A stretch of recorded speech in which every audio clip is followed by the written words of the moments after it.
Hello guys, welcome to my YouTube channel. My name is Harjeet Kaur. आज हम discuss करेंगे 29 of June के daily current affair questions. अगर आपको इस पर्टिकुलर लेक्चर की पीडीएफ चाहिए तो उसके लिए आप मेरा टेलीग्राम चैनल भी ज्वाइन कर सकते हो। इसके अलावा जो प्रैक्टिस क्वेश्चंस होते हैं वो भी टेलीग्राम चैनल पे शाम तक पोस्ट हो जाते हैं, राइट। तो शुरू करते हैं। पहला क्वेश्चन है, Where is India's first ever pilot project for underground coal gasification initiated? Underground coal gasification UCG। तो पहला pilot project underground coal gasification का कौन सी स्टेट में शुरू होने जा रहा है? अंडरग्राउंड कोल गैसिफिकेशन होती है कि वो एरियाज जहाँ से कोल की माइनिंग नहीं हो सकती तो वहीं पे कोयले की गैसिफिकेशन वहाँ से करी जाती है, राइट। तो ये कौन सी स्टेट में प्रोजेक्ट शुरू हो रहा है? तो ये शुरू हो रहा है झारखंड के अंदर। कौन सी स्टेट में? झारखंड में। तो इसका मेन एम है इन सीटू कोल गैसिफिकेशन, मतलब जहाँ पे कोयला है हम माइनिंग नहीं कर सकते, वो कोयला जो इकोनॉमिकली अनवायबल है तो वहाँ से कोयले की गैसिफिकेशन करना। इन सीटू गैसिफिकेशन मतलब जहाँ पे कोयला है वहीं से ही उसकी गैसिफिकेशन करना, माइनिंग नहीं करना है, राइट। तो वहीं से गैसिफिकेशन करके उस कोयले को वैल्यूएबल गैसेस में कन्वर्ट करना, जैसे कि मीथेन हो गया, hydrogen, carbon dioxide, carbon monoxide में उसको कन्वर्ट करना जिसको आगे इंडस्ट्रीज में यूज किया जा सके। तो अंडरग्राउंड कोल गैसिफिकेशन जो है इसके एडवांटेज क्या है कि हम कोयले के उन रिसोर्सेज को भी एक्सेस कर सकते हैं जहां तक पहुंचना पॉसिबल नहीं है, जहां से हम कोयले की माइनिंग नहीं कर सकते। तो कोयले की माइनिंग नहीं कर सकते लेकिन कोल गैसिफिकेशन के थ्रू उस कोयले को हम एक्सेस कर सकते हैं जो कोयला इकोनॉमिकली अनवायबल है, राइट। नेक्स्ट क्वेश्चन है, which city is declared as India's first UNESCO city of literature? India's first UNESCO city of literature कौन सी सिटी डिक्लेयर करी गई है? तो सिटी है कोझिकोडे। कहाँ पे है? केरला के अंदर, राइट। केरला की सिटी है कोझिकोडे जिसको डिक्लेयर किया गया है first UNESCO city of literature.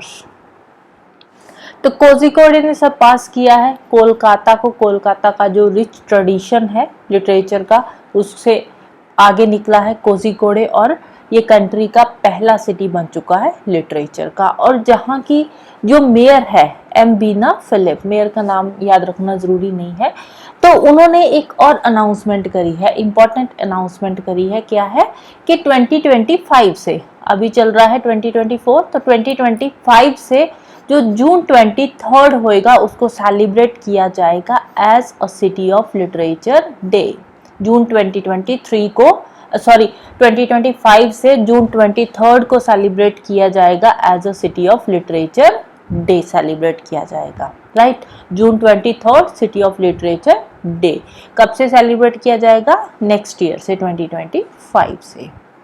तो यूसीसीएन की बात करें, यूनेस्को क्रिएटिव सिटीज नेटवर्क जो है वो कब बना था? ये बना था 2004 के अंदर। तो इसमें बहुत सारी सिटीज के नाम आए हैं यूनेस्को क्रिएटिव सिटीज नेटवर्क में, जैसे कि कोझिकोडे का नाम आया है लिटरेचर के लिए, तो ऐसी और सिटीज के नाम भी आए हैं। कोझिकोडे जो है सिटी ऑफ लिटरेचर ऐड करी गई है 2024 के अंदर। तो इससे पहले जो सिटीज ऐड करी गई है यूनेस्को क्रिएटिव सिटीज नेटवर्क के अंदर, तो उसके बारे में देख लेते हैं। यूएनसीसी की लिस्ट जो है, तो 2015 के अंदर जयपुर इस लिस्ट में आया था क्राफ्ट्स एंड फोक आर्ट्स के लिए। 2015 में ही वाराणसी को भी ऐड किया गया था क्रिएटिव सिटी ऑफ म्यूजिक के लिए। 2017 के अंदर चेन्नई ऐड करी गई थी as a creative city of music. 2019 में मुंबई फिल्म के लिए इस लिस्ट में ऐड हुआ था। 2019 में हैदराबाद गैस्ट्रोनॉमी के लिए, और रिसेंट 2021 के बाद 2024 के अंदर कोझिकोडे का नाम आया है सिटी ऑफ लिटरेचर में। और 2021 में जो लास्ट सिटी थी वो थी Srinagar, crafts and folk arts के लिए यूएनसीसी की लिस्ट में वो ऐड हुई थी। तो जो लेटेस्ट एडिशंस है वो इम्पोर्टेंट हो जाते हैं, जैसे 2024 की हो गई और श्रीनगर 2021 वाला हो गया। क्राफ्ट्स एंड फोक आर्ट्स के लिए श्रीनगर को ऐड किया गया था। राइट। नेक्स्ट है which state approved the establishment of one prime minister college of excellence, one prime minister college of excellence in all districts of the state. State के जितने भी डिस्ट्रिक्ट्स हैं, हर डिस्ट्रिक्ट के अंदर एक prime minister college of excellence जो है वो इस्टेब्लिश किया जाएगा, और इसका अप्रूवल दे दिया गया है। कौन सी स्टेट ने दिया है? तो स्टेट का नाम है मध्य प्रदेश। मध्य प्रदेश के जितने भी 55 डिस्ट्रिक्ट्स हैं, तो सभी डिस्ट्रिक्ट के अंदर होगा एक prime minister college of excellence, right, और इसका अप्रूवल मिल चुका है। नेक्स्ट है school in box initiative is related to which state? School in box initiative, तो ये रिसेंटली शुरू किया गया है असम स्टेट के अंदर। तो असम में बहुत सारे फ्लड्स आए हैं, जिसके चलते हुए बहुत सारे बच्चे जो हैं वो अपने घरों से दूर चले गए हैं, अपने पेरेंट्स से अलग हो चुके हैं, कईयों के पेरेंट्स की डेथ हो चुकी है। तो उनके लिए स्कूल इन बॉक्स जो है वो स्कीम शुरू करी गई है फ्लड अफेक्टेड चिल्ड्रन के लिए असम के अंदर। तो बच्चों को दिया जाएगा स्कूल इन बॉक्स किट दी जाएगी, जो कि रिलीफ कैंप्स में रह रहे हैं। स्कूल इन बॉक्स किट दी जाएगी सो दैट कि वो अपनी स्टडी को आगे कंटिन्यू कर सके। और ये वाली जो स्कूल इन बॉक्स किट है ये दी जाएगी 6 ईयर्स से लेकर 18 ईयर्स के एज ग्रुप के बच्चों को ये दी जाएगी, सो दैट कि वो अपने जो फैमिली मेंबर को खोने का ट्रॉमा है, अपने घर को से अलग होने का जो ट्रॉमा है, उससे जो है कॉप अप हो सके, उससे थोड़ा दूर जा सके, उससे भुला सके। तो इसीलिए ये जो किट है ये बच्चों को दी जाएगी। चाइल्ड फ्रेंडली किट है ये, जिसमें नोटबुक्स वगैरह होगी, लर्निंग मटेरियल, कलर्स वगैरह, ये सब चीज़ें इस किट के अंदर डाली जाएगी। और 6 से लेकर 18 ईयर्स के एज ग्रुप के बच्चों को ये किट दी जाएगी। नाम क्या है? School in box kit. कौन सी स्टेट से रिलेटेड है? असम स्टेट से रिलेटेड है, राइट। नेक्स्ट है Viraj drone is designed for. Viraj drone, जो विराज ड्रोन है ये किसके लिए बनाया गया है? विराज ड्रोन बनाया गया है एग्रीकल्चरल पर्पस के लिए। किसके लिए है विराज ड्रोन? नाम याद रखना है, विराज ड्रोन किसके लिए है? एग्रीकल्चरल पर्पस के लिए है। किसने बनाया है? AVPL इंटरनेशनल, इसने बनाया है AVPL इंटरनेशनल। ये पहली इंडियन ड्रोन मैन्युफैक्चरर है जिसको डुअल सर्टिफिकेशन मिला है। AVPL इंटरनेशनल ने इसको बनाया है विराज ड्रोन को, और ये जो ड्रोन है ये पहला इंडियन ड्रोन मैन्युफैक्चरर बन चुका है जिसको डुअल सर्टिफिकेशन मिला है। किसकी तरफ से? EASA की तरफ से। EASA क्या है? European union aviation safety agency की तरफ से मिला है। विराज ड्रोन को डुअल सर्टिफिकेशन मिली है। तो ये स्मॉल ड्रोन्स की कैटेगरी में आता है विराज ड्रोन। वेट कितना है इसका? 24.90 kg इसका वेट है, और 98.40 फीट की हाइट तक ये उड़ सकता है। तो किसके लिए है ये विराज ड्रोन? ये है एग्रीकल्चरल पर्पस के लिए है, जैसे कि सीड ब्रॉडकास्टिंग हो गया, एग्रोकेमिकल स्प्रेइंग हो गया, रिमोट पायलट ट्रेनिंग। तो ये अलग अलग काम के लिए यूज किया जाएगा एग्रीकल्चर सेक्टर के अंदर, राइट। नेक्स्ट है what is the IUCN conservation status of डेंड्रोफ्थोलोजेंसिस। डेंड्रोफ्थोलोजेंसिस जो है ये एक नई प्लांट स्पीसीज है। यह है एक नई प्लांट स्पीसीज है जो कि अंडमान एंड निकोबार के जो लॉन्गे आइलैंड है वहाँ से ये डिस्कवर करी गई है रिसेंटली। तो इसका IUCN कंजर्वेशन स्टेटस क्या है? तो ये आती है इंडेंजर्ड कैटेगरी के अंदर आती है डेंड्रोफ्थोलोजेंसिस। तो एक साइंटिस्ट की टीम है जिसको लीड कर रहे थे लालजी सिंह, तो उन्होंने ये इस स्पीसीज को डिस्कवर किया है जो कि aerial stem parasitic flowering plant की स्पीसीज है। तो long island of middle Andaman से ये डिस्कवर करी गई है। तो ये क्या है? ये एक हेमी पैरासिटिक प्लांट स्पीसीज है। कौन सी है? हेमी पैरासिटिक प्लांट स्पीसीज है। हेमी पैरासिटिक प्लांट स्पीसीज है मतलब कि ये पार्शियली प्लांट्स पे डिपेंडेंट है। जिस प्लांट पे ये पैरासिटिक प्लांट स्पीसीज है, लेकिन हेमी पैरासिटिक का मतलब क्या होता है कि ये पार्शियली प्लांट्स पे डिपेंडेंट करती है। किस प्लांट पे है? ये मैंगो प्लांट पे ये ग्रो होती है। होस्ट प्लांट इसका क्या है? मैंगो प्लांट है। तो अब हो क्या रहा है? हम डिफॉरेस्टेशन बहुत ज़्यादा हो रही है, हम प्लांट्स को काट रहे हैं, पेड़ पौधों को, जिसके चलते हुए मैंगो ट्रीज को भी काट रहे हैं। तो इसीलिए जो इसकी कैटेगरी है, जो इसका कंजर्वेशन स्टेटस है, वो आ चुका है इंडेंजर्ड कैटेगरी में। इसकी जो पॉपुलेशन है वो कम होती जा रही है स्पीसीज की, राइट। नेक्स्ट है according to Henley private wealth migration report 2024। Henley private wealth migration report 2024 release हो चुकी है। उसके अकॉर्डिंग इंडिया का रैंक क्या है, किसमें? इन net outflow of millionaires from the country. Net outflow of millionaires. Net outflow of millionaires का मतलब क्या होता है कि जैसे कि ये इंडिया कंट्री है, तो इंडिया के अंदर कुछ मिलीनियर्स आ रहे हैं, कुछ मिलीनियर्स इंडिया से बाहर जा रहे हैं। तो नेट आउटफ्लो का मतलब क्या होता है कि जितने मिलीनियर्स इंडिया में आए और जितने इंडिया से बाहर गए। इनफ्लो हो रहा है मिलीनियर्स का और आउटफ्लो हो रहा है। अब जब इन दोनों का डिफरेंस ज्यादा हो, जिसमें आउटफ्लो ज्यादा हो, इनफ्लो कम हो, राइट। इनफ्लो आ कम रहे हैं मिलीनियर्स, जा ज्यादा रहे हैं मिलीनियर्स, राइट।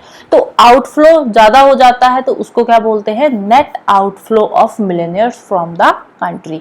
मतलब हमारे इंडिया में मिलीनियर्स आ कम रहे हैं, जा ज्यादा रहे हैं, और उन दोनों का जो डिफरेंस होता है उसको बोलते हैं नेट आउटफ्लो ऑफ मिलीनियर्स। अगर आएंगे ज्यादा जाएंगे कम तो वो क्या बन जाएगा? Net inflow of millionaires. अब आ कम रहे हैं, जा ज्यादा रहे हैं, तो नेट आउटफ्लो ऑफ मिलीनियर्स हो जाएगा। तो नेट आउटफ्लो ऑफ मिलीनियर्स के अंदर इंडिया का रैंक क्या है? तो इंडिया का रैंक है थर्ड। कितना रैंक है इंडिया का? थर्ड। टॉप रैंक कौन सी कंट्री का है? चाइना का है। तो टोटल 2023 के अंदर टोटल कितने मिलीनियर्स इंडिया छोड़कर गए हैं? तो 4300 मिलीनियर्स ज्यादा इंडिया छोड़कर गए हैं। जितने आए हैं उसमें से 4300 मिलीनियर्स ज्यादा जो है वो इंडिया को छोड़कर गए हैं। तो सबसे ज्यादा मिलीनियर्स का जो नेट आउटफ्लो रहा है वो रहा है चाइना का। चाइना से 15,200 मिलीनियर्स कंट्री छोड़कर गए हैं ज्यादा, और यूके का सेकंड रैंक है, इसमें 9500 मिलीनियर्स ज्यादा कंट्री छोड़कर गए हैं। अगर हम बात करें बिलियनियर पॉपुलेशन की, सबसे ज्यादा बिलियनियर पॉपुलेशन कौन सी कंट्री में है, तो उसके अकॉर्डिंग बिलियनियर पॉपुलेशन, जो हाईएस्ट बिलियनियर पॉपुलेशन है, उसके अकॉर्डिंग इंडिया का रैंक कौन सा है? Third. India third highest billionaire population है इंडिया के अंदर, आफ्टर यूएस एंड चाइना। सबसे ज्यादा बिलियनियर कौन सी कंट्री के अंदर है? यूएसए के अंदर है। सेकंड चाइना पे है और थर्ड आते हैं इंडिया में।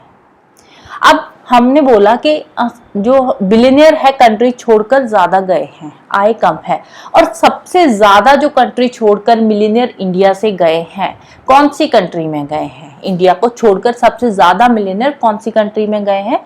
तो कंट्री का नाम है यूएई, यूनाइटेड अरब एमिरेट्स में सबसे ज्यादा मिलियनियर इंडिया से गए हैं, राइट।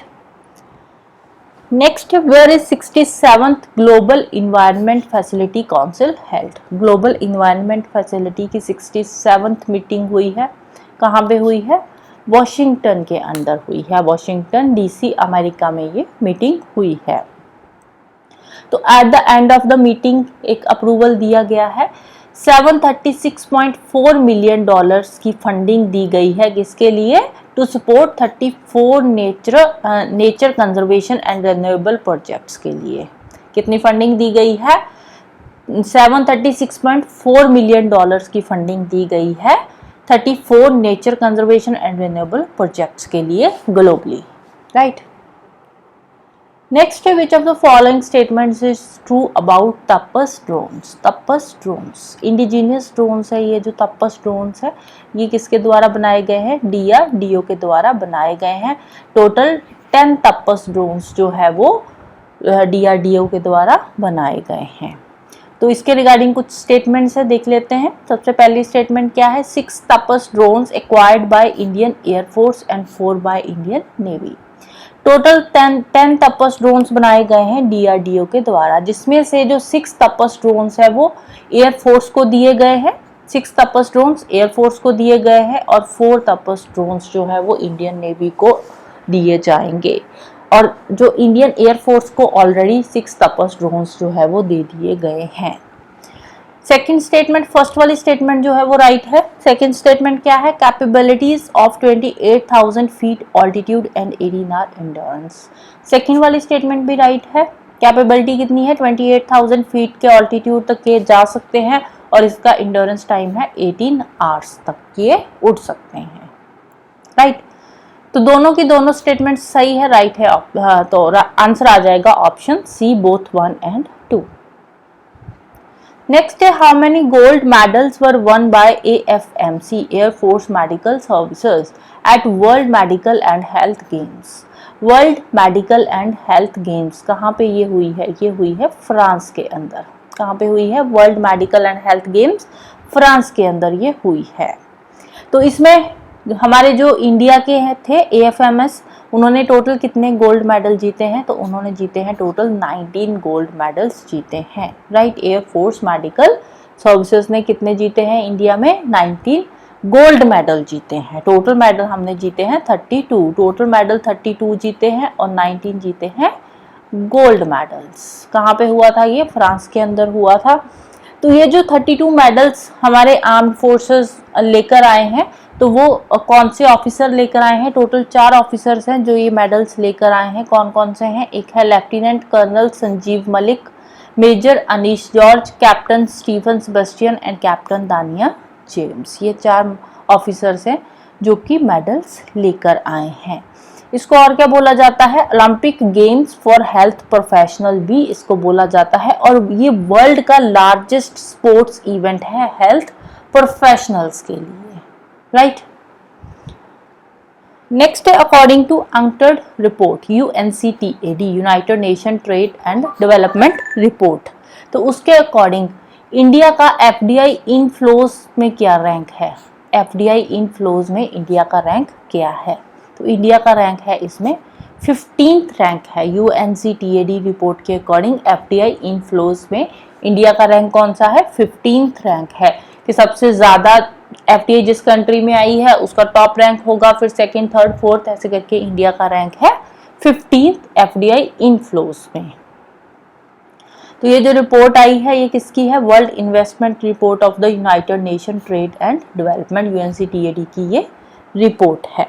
तो इंडिया का 15th स्पॉट है, 15th रैंक है।